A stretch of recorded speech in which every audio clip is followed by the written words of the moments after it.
أنا عندي سؤال.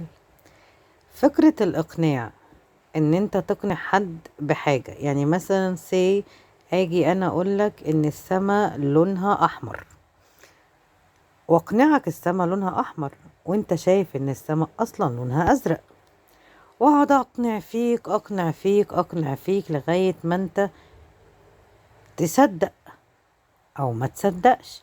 بس أنت صدقت. أنت صدقت هنا بناء على الكلام اللي أنا قلته، ولا قعدت اقول لك لا ده بص هي بتنور احمر، ده هي بتنور لون برتقاني، ده كذا ده كذا ده كذا، وهي اصلا السماء انت شايفها لونها ازرق. ده دايما بيحصل في جميع حالاتنا. احنا بنخدع نفسنا بحاجات كتير قوي اللي بتسبب لنا في الاخر مشاكل.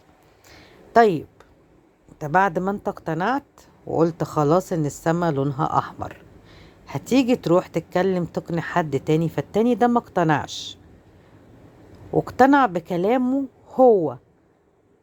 انتوا فاهمين قصدي ازاي؟ واقتنع ان خلاص هو شايف السما لونها ازرق، انت ازاي بتقنعني ان السما لونها احمر؟ انت دلوقتي ضيعت وقتك وضيعت وقته، ولا وصلت لدرجة مرحلة للاقناع ان انت قلت له ان السما لونها احمر؟ انتوا فاهمين انا عايزه اوصل ليه؟ دايما في جميع حالاتنا بنفضل نقول حاجات كتيرة هي احنا شايفينها، بس بنقنع نفسنا بالغلط. مين مر بالتجربة دي واللي مر بيها يقولي.